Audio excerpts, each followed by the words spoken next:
see us celebrating our monarchy, celebrating our queen, it must seem strange to you. Actually, this is my first time I tried to watch the Queen on the board, but I didn't get a chance to watch. So there are many people, and this is very surprising to me. So actually, I'm not I don't like the monarchy. Don't be shy. Nor do we really, but we're tying ourselves in knots trying to work out why nobody else is of a similar sort of... And I kind of like them on the Jubilee as well, but in Burma you see Britain as a great democracy, presumably, our parliamentary democracy, and yet last weekend the whole country stopped to, as if it were a military junta, just to sort of salute, metaphorically speaking, an old lady who's been on the throne for 60 years. But I think the soldiers salute to their military chief, but no people in Burma, they salute to the military chief. Yeah. So that makes us really mad, doesn't it? It's like North Koreans, but without the soldiers just out of camera shot pointing gun. We're all waving our little bloody flags for yay, hooray! At least in North Korea they're going, shit, yeah! Fantastic. It's a strange development. And yet, I suppose we don't see, for us, the monarchy is somehow, as Paul said, it's almost like a pantomime, like a theatre show. It's not like politics for us. Yes, I think this is not politics. So when I visited to the United States, I searched for the Mr. Sylvester Stallone, because when I got that Rocky IV DVD, they sent me the prison for the 3 years. It is a really bad film. Yes. So I like to fight against Rocky Balboa. Do you know, I did one. If you remember the ending, I've seen a lot of changing going on. Anyway, the Politburo stands up and applauds Rocky. It's okay. Does he sound like? Does he sound like Tony Blair when he? Oh, sorry. It's not my best impression. It was Rambo 4 because it's set on the Burmese border, isn't it? Yes. Yeah. Oh, it's not Rocky. Shit. I was thinking. I just gave away my deep knowledge of Rambo 4. So if you have a chance to visit to our country, you shouldn't take Rambo 4. Really? Yes. Probably. Oh, crikey. What else will I pack instead? Such a gaping hole in my luggage. Rambo 4 always is. When I met, it's funny that you mentioned travelling to Southeast Asia, because I have an insight into some of the horrors that you probably endured. When we came back from Bangkok in April, there was no film at all on the flight. And not even on the big screens, let alone the little ones I was expecting to see in the back of the chair in front. And the other big celebration that we're having in this country during your visit is well, I say celebration, we will be all watching the football. English football reaches Burma in a way that perhaps other... in our country, every people, they very much loved all of the footballers from the Premier League. Oh, God. In our country, your English teams is very famous in our country. So when I was sent to the prisons, in Myitkyina prison, it's very far away from my hometown. Right. At that time, I'd smuggled. I like to get it, handphone, the cell phone. A mobile phone, yeah. Yes, mobile phone, and I got it, and I called outside, and I like to gamble the Premier League football. Do you have a favourite team, or? My favourite team is Arsenal.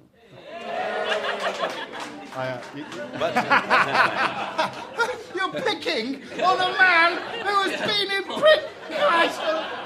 Bloody Chelsea fans, you can't take them anywhere, can you? I love the footballers from Chelsea. Oh. But I love the footballers. I hate the owner. Zar Ga Nar, what foreign countries supported the regime in Burma? Who were the allies of the generals and the dictator?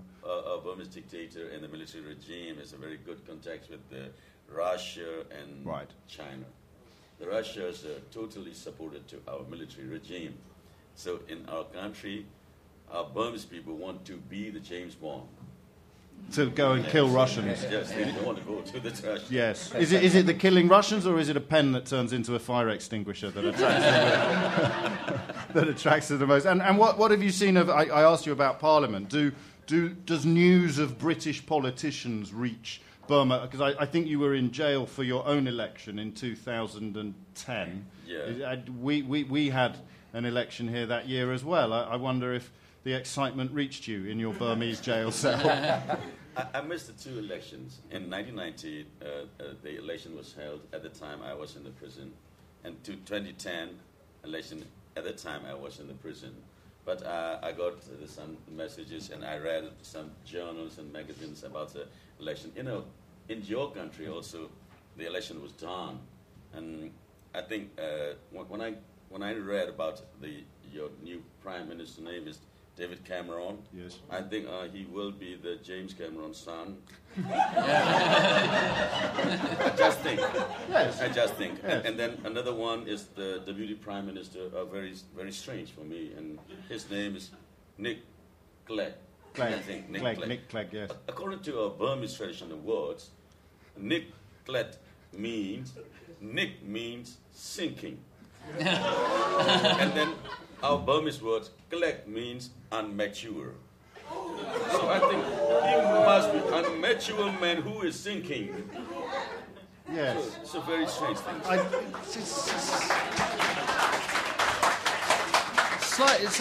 As you're presented this evening, I'm slightly unnerved by the fact that the most biting political satire of the night it demands an understanding of Burmese and has been delivered by the only person on the panel for whom English is a second or possibly third language. I should look at some of the other contributions from the audience, which perhaps Zar Ga Nar hasn't had the misfortune of knowing about. This just says, Melanie Phillips, why?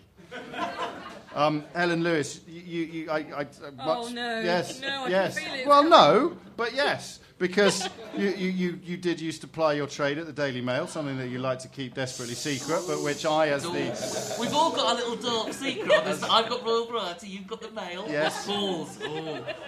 My brother's a Bond villain. and Zar Ga Nar's favourite film is Rambo 4.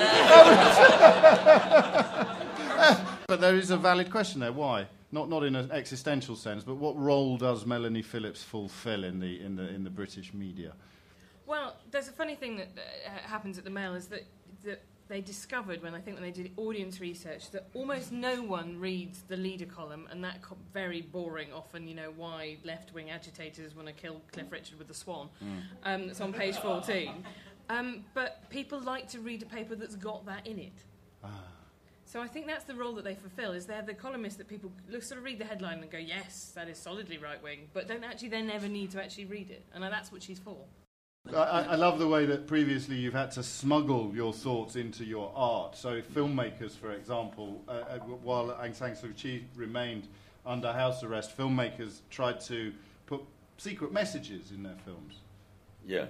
So how can I say this is a very secretly we have tried to make that flame, and at that time I was banned, and the government didn't allow me to make some jokes or some flame or on stage performance. So many times we smuggled the flames and in it. But in our country, the censorship is very tight, right? And censorship law is so tight. For example, at that time, Aung San Suu Kyi was arrested, and she was in a house arrest. So I created the one movie. In that movie, some of the robberies or the bad guys, they grabbed the young girl and they kidnapped that young girl. At that time, one of the good guys reached to there and, hey, please release that lady. So we used that word, please release that lady. So every artist and every filmmakers used that word in all of their movies. Release lady, everywhere.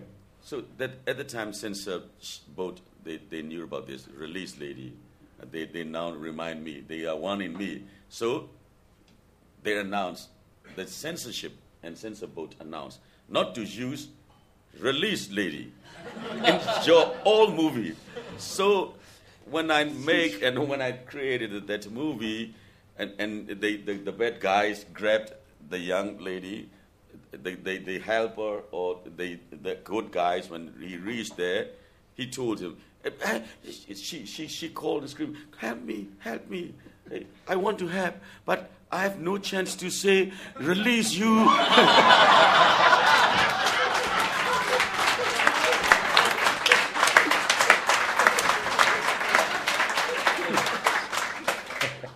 I'm sorry, I got distracted during your story because the influence of Sylvester Stallone on your filmmaking is very moving to me. Zar Ga Nar. Ladies and gentlemen, that is pretty much it for this evening. Would you please join me in thanking our panel this evening, Hal Cruttenden, Helen Lewis, Paul Thorne, and of course our extremely special guest who's lived up to the very loftiest of hopes and expectations, Zar Ga Nar. Thank you very much.